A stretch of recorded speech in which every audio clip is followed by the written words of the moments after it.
Another home loss for the Utah Hockey Club, and this homestand is turning into a difficult one. We've got your Rangers game recap here coming up for you, and we're going to talk a little bit about the home ice struggles here at the Utah Hockey Club. Stay tuned. We're right back. Locked On Utah Hockey Club podcast starts right now.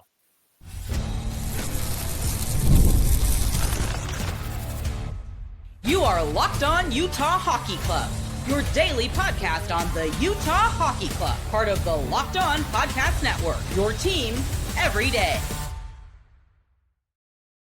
Welcome, everybody. I am veteran NHL voice Tom Callahan, joined by longtime team analyst Robyn Leaño. Together, we are the dynamic duo that brings you the Locked On Utah Hockey Club podcast. Thanks for making us your first listen every single day. Go ahead and hit the subscribe button, no matter whether you're listening or watching on YouTube. If you are on YouTube, make sure that you also click the bell to get the notifications and give us the thumbs up. It does help us with the algorithm, and it also helps you with the algorithm, so more hockey finds you, and we find more people. It's a win-win situation. So, all right, Robyn, we had a disappointing loss to the Rangers to talk about here, and I'll be honest with you.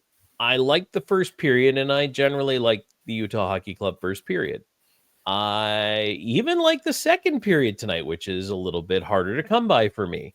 But the third period, just a killer. And again, the inability to string together 60 good minutes continues to elude this Utah Hockey Club. It really is so frustrating, Tom, because you see how well they were playing to start off the game, right? They get a goal. What was it, like a minute and like 50 seconds or something? What it was? First goal of the game was 101. 101. That's what it was. A minute and 1 second into the game. Rebound from Mattias Maccelli. We're going to talk about Maccelli a little bit more too in just a second. But to me, I thought, okay, that's a great start, especially to me, Tom, I noticed this, and I'm probably sure you probably agree with me that not only were they getting a shot, were they filtering shots to the net and actually trying to get those shots on in those first couple periods, but they were playing for the rebound.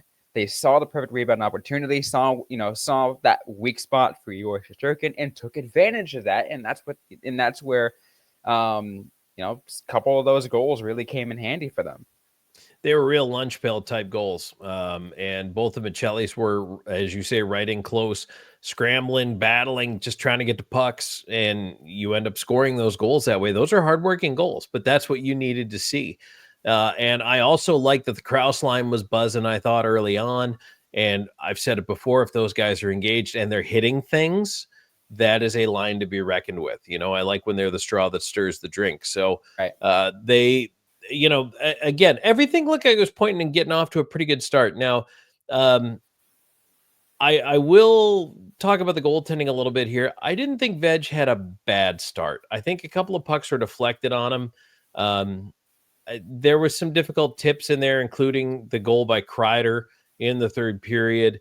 But it's just, it's difficult from a standpoint of, they get the lead, they can't protect it. And it did go back and forth. I mean, it was 1-1, 2-2, 3-2, 3-3.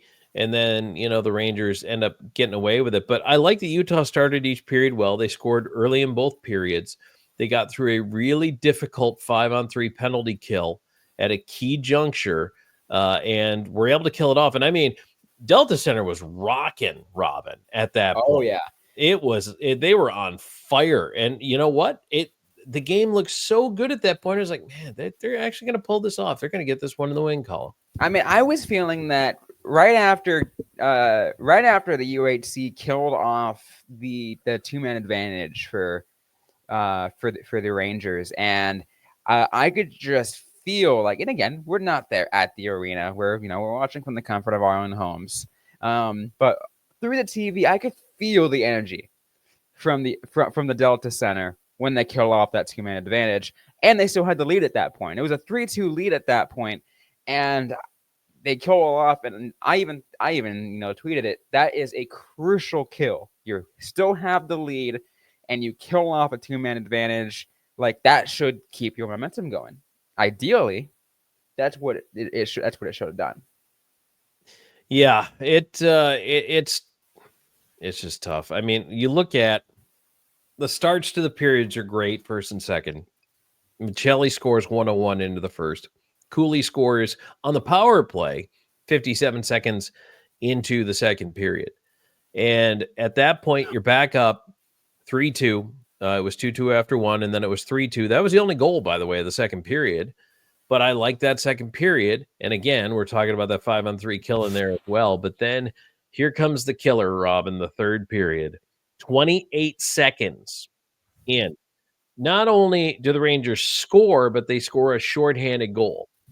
Utah came out with power play time, and they ended up giving up a shorty, and that hurts. That's what killed all the momentum. And I felt like after that, Utah didn't seem like the same team. It didn't seem like the same team that I saw earlier in the game.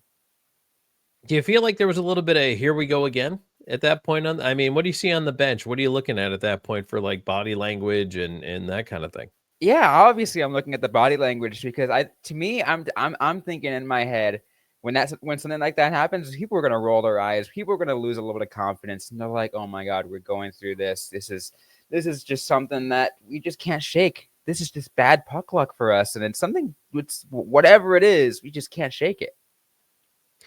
Yeah, it was a difficult one. So after you outshoot the Rangers 15-8 in the first, 8-6 in the second, and again, consider the Rangers only got 6 shots in a period where they had a minute and a half of 5-on-3. But then you get outshot 11-8, and you give up a goal 28 seconds in. You're right, the wind is out of the sails. Then the Rangers score 10-22 on a face-off play. You pull the goalie late, Panarin gets an empty netter, and garbage time goal for the 5-3 final. Shesterkin did go for the empty net, though. We almost had a goalie goal. Almost had a goalie goal. I mean, no matter who you are, it always kind of gets me a little. Not even. I guess giddy is the right term for this because goalie goals are rare, right? Just like, yeah, are we gonna see a goalie goal? No, we didn't. I will say, glad we did. It didn't happen against Utah because you can imagine a lot of first against Utah kind of situations. Yeah. It's like, oh, we don't want to go through this again and again and again. I mean, it's going to happen. This is a new franchise. There's going to be a lot of firsts for this team, a lot of firsts against this team. Yeah, fortunately sailed it wide, so I was happy with that. But yeah, that was good for the Utah Hockey Club tonight, I thought. Also, so I do want to talk about Mattias Maccelli. I want to talk about kind of the lines, break it down a little bit. I also want to take a look at Marino, his ice time, what his stats were as well. So why don't we do that here in just a minute? Today's show is brought to you in part by FanDuel. From the first whistle to the final drive, FanDuel makes the NFL playoffs even more exciting, as if that was really possible. Right now, new customers can bet $5 and get $300 in bonus bets if you win your first bet. That's $300 to keep the action going. That's unbelievable. The FanDuel app, if you haven't tried it out yet, it's so easy to navigate. And what's cool about it is there is a variety of bets. You know, I'm always on here. I'm an NFL guy. I talk about the Bills because that's my team, right? But like, there's a different variety of bets. It doesn't always have to be like total yards. It doesn't have to be it could be anytime touchdown. It could be turnovers. It could be anything like that. But it's kind of like, you know how the Super Bowl got famous for the prop bets? It's not quite to that extreme, but there's some different stuff in there for you to at least keep it entertaining and enjoyable. So I like that about it.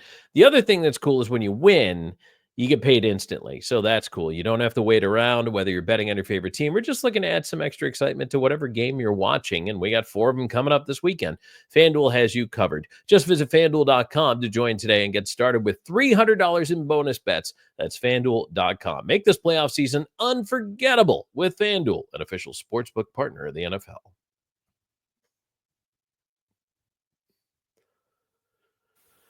All right, Robyn, I got a nugget for you. Do you like nuggets? I love nuggets. Nuggets. We should get a nuggets sponsorship. Any place with chicken nuggets can sponsor me. I'm just throwing that out there. There we go. Any place. I do like a good. Maybe we can get some. Maybe we can get some McDonald's. Maybe some Chick-fil-A. Who knows? At this point, I mean, if somebody's handing me free chicken nugs, I'm not gonna get too crunchy about where they're coming from. Although I do like them if they're crunchy. So Mattias Maccelli, 2 goals tonight, right? Yeah. So Maccelli, first of all, there's not been a hat trick in Utah Hockey Club history yet. And Maccelli got his first 2 goals in the first period. And I'm like, well, maybe tonight's the night. It was not. However, Maccelli has scored in 4 games this year. 3 of those games have been 2-goal games. So to say he scores in bunches is an understatement. So speaking of FanDuel, maybe next time Maccelli scores, Robyn, you might want to flip a Finsky over on Maccelli scoring another one, because law of averages says you get a 75% chance of hitting that one. I like that as a possible as a fairly good bet there, too. And I feel like too that line was buzzing.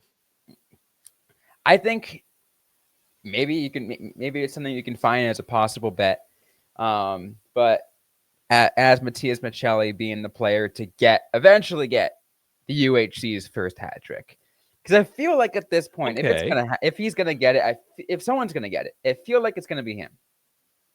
Okay, I can see that. Yeah, he's streaky scores in bunches. Yeah, I get that. And again, I know you can have your criticisms of how Mattias Maccelli's been playing overall this season. He's as you said, he's streaky. He'll go through a long period of time where he does almost absolutely nothing, and then you have a game like today where he gets 2 goals and became officially on hat trick watch fairly early in the game. In the first period, he was already on hat trick watch, and everyone's like, "Oh, are we going to see? We're going to see a Mattias Maccelli, hat trick here? Let's manifest it." We almost saw an Artemi Panarin one. Panarin had 2 tonight, but yeah, Maccelli by 8-12 of the first period had 2 goals. So, and they were the like we were talking about earlier, Robyn, the hard hat, lunch pail, puck to the net, go after the rebound. First goal was a rebound. The second one, literally Maccelli crashing the crease to get to a loose puck behind Shesterkin. I thought the Rangers defense also early in this game looked terrible.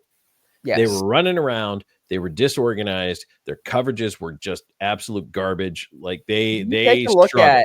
You take a look at just the New York Rangers as a whole for last, I would say, like the since December, they've been playing overall pretty poorly, for a pretty stretch. I mean, they have a few wins in there, now this game included. And I feel like we saw a little bit of that. We can see the reasons why they took, they lost so many games. Yeah. And for Utah, they took advantage of that in the first couple of periods. They looked like, to me, if you and again, it's not a way to judge it, but if you were to judge it based off that first 40 minutes, to me, it would look like, oh yeah, Utah's a better team here. Here's why I think it is so dangerous when you don't put teams away. And Utah didn't put New York away. They never got a 2-goal lead. They always allowed them back in to tie it or eventually to take the lead. That a team like New York, even though they're down in the standings, most teams in this league can compete with anyone on any given night.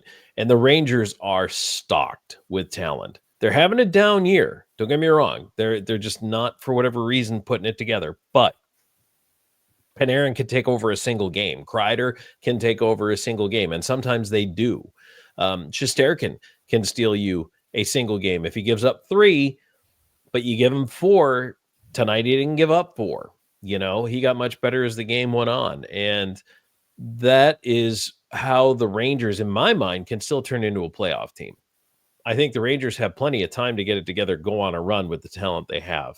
I know our squad show, and a little shout out that they did the first ever NHL squad show last week. We're going to start doing those on a regular basis, and hopefully Robyn and I will get a chance to participate in some of those, depending on when we're able to be available for the tapings. But Robyn, they were talking about the Rangers, and a lot of them listed as the biggest disappointment in the East, and this, that, and the other thing, which I can get on board with them being disappointing, but I also don't think they're going to stay there.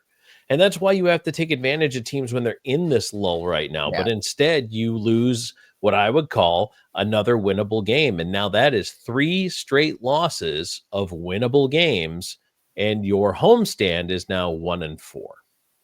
It really does, amaze me that, they're going through this right now.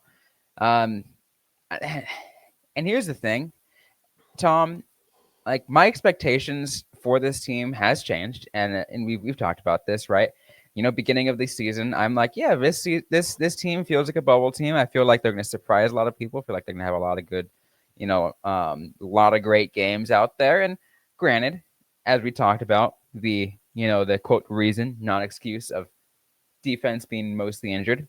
Shout out, for John Marino finally being back, and it's good to see him back, and great to see him back. I'd say, but I think even then they're still missing Jersey. They're still missing the so much others, and it does affect this team, and they just don't have that extra talent on the blue line that they do, and we see a lot of fundamental mistakes happen in the defensive end, and that's what cost this team so much.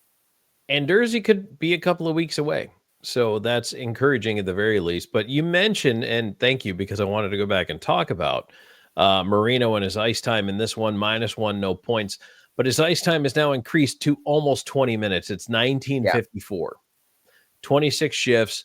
He is getting power play time, getting big time shorthanded minutes, minute and 55 seconds on the penalty kill, 17:38. 1 shot, 1 attempt blocked, 2 missed shots, no giveaways, which is good, and a block.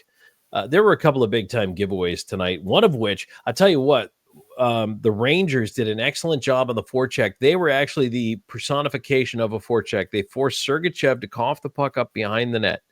First, F1. So the forwards F1, F2, and F3. That's indicating your first, second, and third forward up on the forecheck. So F1 goes behind the net immediately after Sergachev, and Sergachev is not facing the play. So at this point, this is where Vejmelka has to jump in and communicate with the defenseman. But the forechecker got in there too quickly, forced the turnover, and at that point, Sergachev basically had to guess, and guessed to his backhand. So for a left-hand shot, guesses up the wall near side. The Rangers knew that, and the chip goes that way. It's cut off immediately, and the puck is fed straight in front of the slot for a quick shot and a goal. Robyn, that is how you draw it up. That is exactly what I want Utah Hockey Club to do on the forecheck. The F1 goes in, forces that quick decision, and it's never a stable play on a breakout when you force a quick decision, and then they pick it off, pop it in front. No one picked, I think it was Panarin, that was his first goal. No one picked him up in the slot, and he puts it away over the shoulder of Vejmelka. And that is to a T, that's how you draw it up. It's really funny because you mentioned that, and I think to, and again, it's a whole different level of games, right? But how I, as like a player coach, teach some of the players I'm helping out in a developmental league, right? And I tell them that, and I tell them, put that pressure up. If you're a winger, put that pressure up on the D behind the net. It's going to force them to make some bad decisions, and that's what I even do that in game sometimes. I'll do that, and I force a decision. All of a sudden, we get the puck back, even if I'm not touching it. Forces them to make a decision. And that's it. And when you force someone to make a fast decision, sometimes it doesn't really come together. And actually, it might have been Kalyev's goal is one I'm thinking of, but just forcing that turnover, or actually, no, maybe I think it was Panarin's goal. That was Panarin's goal. It was Panarin's goal on the forecheck, and they forced the turnover, and it confused me because Lafreniere was the only assist on the play, but I guess it makes sense if Sergachev turned it straight over to Lafreniere. Right. So but that is, I want to see more of that from Utah, and I thought they were doing a good job of that for the most part in the first period. Yeah. Minus especially early. On the defensive side, that little mistake there, but yeah, and it just you gotta apply the pressure consistently. And the Colorado Avalanche, the year they won the cup, and same thing with Chicago when they were winning cups. People are like, they focus on Patrick Kane, Jonathan Taves, Patrick Sharp. They're like, oh, they had all these weapons. it wasn't the offense that won them those cups. It was their puck possession numbers and the fact that they were airtight in the defensive zone. I mean, they spent so much time with the puck that, number one, it's hard to get shots against them because they're getting shots for them. So that is, the best defense is a good offense. Yeah. But the other side of that is, Robyn, that they were together, regroups, breakouts, knew what they were going to do, confident going back there, and didn't freak out when they got pressured. And I think to a certain extent, Utah is still in that stage. For whatever reason, they just, when clubs apply a consistent forecheck pressure to them, they tend to cough the puck up, or they try to make that crazy headman cross ice 3-line pass. Those stretch passes. I keep mentioning those every time. Every time I see a stretch pass, at this point, I feel like I need to invent a drinking game on those stretch passes that aren't going to work. You better be drinking water, because if you're drinking anything else, I'll be picking you out of a gutter somewhere. It's crazy. It boggles my mind that they still do that. It's just, it's not hard. No, it's not. But I will give John Marino that credit. I feel like he played, pretty well for being, what is at this point, his second game back? Yeah. Second game back, and he played pretty well. Heavy minutes too. And I'll add this too. We're up against a break here, but I'll add this right before Tom. And saying that I was listening to the the UHC broadcast, and I don't remember who said it. It was they were doing an admission, but it said one of the good things, you can tell John Marino's having a good game because you're not really noticing him, because he's a defensive player. So if he makes a mistake, you're gonna notice him. If he's not making any mistakes, like any major mistakes, you probably won't notice it. Yeah, that's kind of like the best officials are seen, not heard. If you don't notice that ref there or that umpire there, that means that's a good game, right? Right. At least from a fan's perspective. I think with Marino, there is, and Andre Tourigny talked a little bit about this last week, not much, but this is just my own hockey sense coming into it. Is there's a lot of keep it simple, stupid going on right now when it comes to Marino, his role, his minutes.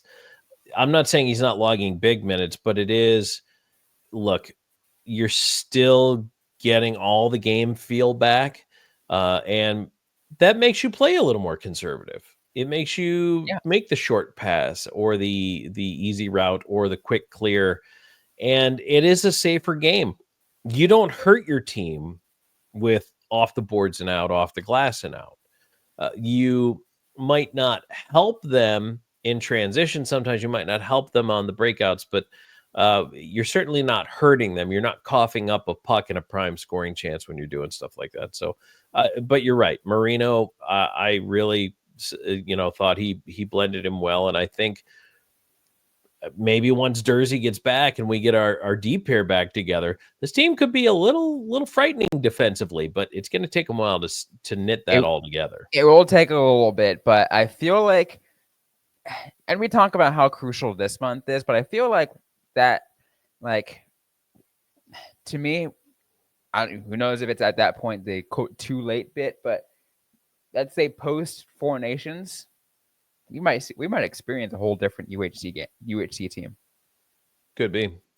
That could easily be. You get a little break in there, guys get some time off, except for the two Finnish defensemen, and maybe you come back a different team.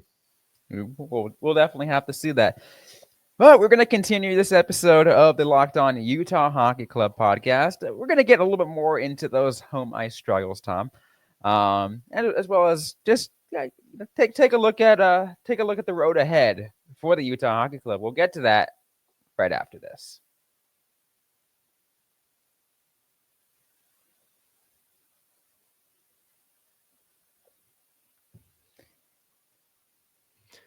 Well, Robyn, I have two questions for you. Number one, I can't get nuggets out of my head. What's your dipping sauce?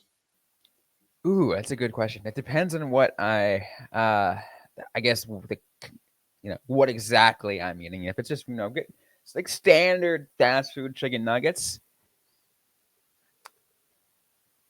sometimes something as easy as ketchup works, but I always Really, like ketchup on your nuggets? Sometimes, but Weirdo. it really depends. It really depends on the nugget. But I'm a honey mustard fan. Okay, I mean, I don't mind a good honey mustard. I'm a default ranch. I do like a good buffalo and ranch mix. But if I go to a place and they tell me, "Oh, you've got to try this sauce," I will generally try it Mm-hmm. because I'm always looking for the next great sauce. Yeah. I think like food is not worth eating dry. It needs to have sauce. It needs to have moisture. It needs to have something fun on it to augment it, accent it. That's why I love my chicken wings. No, absolutely, absolutely. Nice blue cheese with that garlicky blue cheese. Oh, I love it. I could do without the blue cheese, but I know what you mean. This is why you're not coming to my Super Bowl party, Robyn. Damn. No, but I'll add this too. It's a sauce I had once, and those in Utah, you might like you might like me for this, or you might hate me for this because it might not work with with nuggets, but it might work with a lot of other things. But fry sauce. Okay. I can see that. Fry sauce. I don't know. To me, I thought it was weird when I first heard of it. Then I tried it, and I'm like, you know what? I can get behind this. I like a good spicy fry sauce. They have the spicy version. That's always good. Let us know in the comments, by the way, or you can reach out to us on social media what your dipping sauce choice is. I'm just curious. I always think it's interesting. So anyway, if you're still here, subscribe, please. We would love to have you on board. And every time we pop out a show here, which we do very often during the week, and sometimes we even bonus you a couple on the weekends, we'll get those out there for you. And if you're on YouTube, click the like button. It helps us with the algorithm, helps you with the algorithm as well to bring you more great hockey content. And on top of all that, click the bell and you'll know when we go with a new episode on YouTube. We do them as premieres, and so you'll be able to catch them live and chat with all of the LOUHC fans on there as well. So, Robyn, what's going on at home? We talked about this trend a couple of times already this year. The NHL as a whole sees teams having more success on the road. But right now, Utah Hockey Club, 7-game homestand. And man, I was excited coming into this. But right now, you lose to the Panthers, and it was a close game. That's fine. You beat the Sharks, great.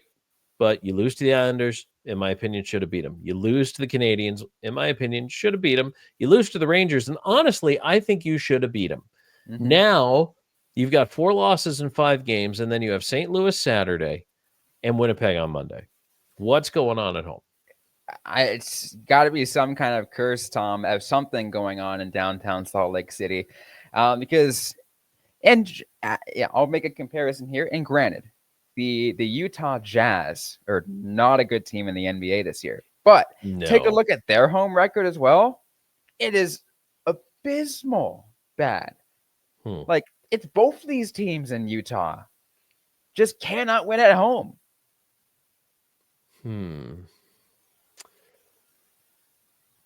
Maybe there are drones over Delta Center that are, controlling some kind of radiomagnetic frequencies and emitting some kind of, I don't know. I'm just whatever. I'm sure there's somebody out there who can conspiracy theory that together for me, but I'm not that person. I just don't get it. And there are a bunch of teams in the NHL, and I've talked about it, that are better on the road than they are at home, just in the Western Conference. There are a bunch of teams that are just as good, but Minnesota, better on the road, 16-4-3 this year. That's kind of mind-blowing to me. Who else is better on the road? Colorado is, well, now they're a game better on the road. They were actually higher than that. Vancouver, substantially better on the road at 12-6-4. Utah Hockey Club, they're 6-11-4 at Delta Center and 12-8-3 on the road. I don't understand that, Robyn. It's so wild. Like, I don't get it. I really don't. Maybe you can attribute it to ice quality or something. Because even though there should be a quote standard for NHL ices, I hear stories. I hear people tell me this all the time that different ices and different arenas feel different. Sure they do. When the then Arizona Coyotes first opened up at Mullet Arena, for example, the non-NHL sized arena, but where they played there for a little bit, the people went out and said it might not be the right size and it might be a weird arena, but the ice was phenomenal. People talked about how a couple other arenas. People talked about the SAP Center being a very soft ice. People talked about other places having much harder ice. Maybe there's something has to do with the ice at the Delta Center that no one's asking. I don't know. And people are asking, how do you get hard ice or soft ice? It's temperature and humidity control. Yeah, the colder the ice, the harder the ice. And the less humid it is, the harder the ice. The more humidity and the warmer the ice, the softer the ice. And softer ice is preferred by figure skaters. They want it around 25 degrees. But for hockey, you want it in the high teens. So, and less humidity. But, figure skaters want to dig the toe pick in. They want to be able to make a lot of those moves. So they want a little bit softer ice. Yeah, I've dealt with soft ice before, and based on the way I cut my skates or sharpen my skates, Tom, sometimes I've had to deal with my skates digging in too much and I'm trying to go for a full on sprint down down the ice to try to catch up, and I feel like I'm sluggish. I'm not getting up to speed, and it just feels so weird when that happens. So it does make a difference. Ice quality makes a huge difference when you're playing hockey. It absolutely does. It really does. And that's part of the problem. That, you may go into a place with great ice and then you go to a next one with bad ice. And you know what? We talk about things like puck luck, bounces of the puck, literal actual bounces. I mean, they're frozen. It's vulcanized rubber and it's frozen to limit the bouncing. But if you have softer ice, the puck's going to bounce more. So, and look, I haven't skated at Delta Center to tell you whether the ice is fast, slow, hard, soft. I don't know. But you know what? I've got my pair of skates with me, chilling in this bag right here. Yeah. Ryan Smith, if you're listening to me, invite me to the Delta Center, and I will grade your ice. Nice. I like that. And I'd have to dust my skates off. It's been a little while, but I got my skates sharpened before my tournament in San Jose last weekend, so they're fresh steel. Nice. All right, let me ask you, Robyn, give me a couple of takeaways here. What are your key takeaways from the game tonight against the Rangers? Key takeaways. I'm just going to go back to what one of the first points I made at the beginning of this show, Tom. This team has shown that they're really capable of a lot when they filter those pucks to the net and play for the rebound. That's all I'll say. That's all I'll feel like I need to say. Fair enough. I think in Utah Hockey Club's case, there were a couple of times tonight, and I talked about this over on Blue Sky. They're still passing off. So you have a choice, and this is not a great choice. I'm going to say it that way first. But between a low percentage shot and a low percentage pass, I'd rather take the low percentage shot, especially when the shot could occur from the slot and the pass puts the puck over to the wing. There were a couple of times tonight, Utah Hockey Club went for the low percentage pass that was defended or deflected or behind a player or whatever to the wing from the slot when I wish they just would have shot the puck. There was another time where Schmaltz didn't pass off a shot, but declined to take it. He was in the slot in tight between the hash marks on the backhand, but Schmaltz took it out towards the dot, curled to his forehand. I would much rather see the backhand shot from between the hash marks than a curl over to the dot, moving on to the forehand, because now the defender has time to pick you up anyway. So to me, it is still not only about delivering those pucks to the net and these shot choices, but also, Robyn, this team kind of has to get over it's almost like they still want to make the fancy play. Like the defensemen want the crazy cross ice, saucer to break a guy in, and even the forwards in the zone still making when they cash in are really pretty scoring plays.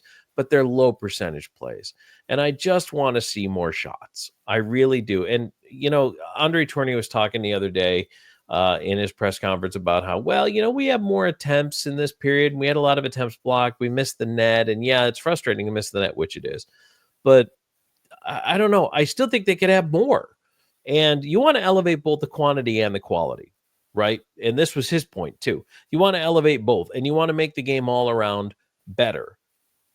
But I'm still not seeing that growth. And again, tonight they had opportunities to show it to me and didn't. And I'm not saying those pucks go in the net, but as Wayne Gretzky said, Michael Scott said that Wayne Gretzky said, you miss 100% of the shots that you don't take. 100% with you. And they have to get a little more confident on those. I feel like they will. Like, I've been saying that for a while, but I think they will at some point. They have to. Or we're just going to have more 5-3 losses with an empty net goal. And St. Louis coming up on Saturday. That's a big one. It is a huge one. I mean, with them taking, as many losses lately, it concerns me. I mean, it's going to be a little bit. I mean, still does mean a lot. Not downplaying it because of where both these teams are in the standings, but Utah's just kind of breaking away, like in the wrong direction. They're starting to slide out of the wild card chase, and this would have been the stretch that could have put them back on the map. Not only back on the map, but into a wild card position if they came out with a 5-2 record. Instead, they're sliding towards 2-5. Maybe. Could be 1-6. If they lose to St. Louis, I have a hard time seeing them beating the Jets. That's not good enough. No, it's not. And at that point, you got to have a conversation with yourself and said, what are we doing wrong? I keep saying that. I keep saying that there has to be how many times, Tom, have I said at some point, something needs to be said? Yeah.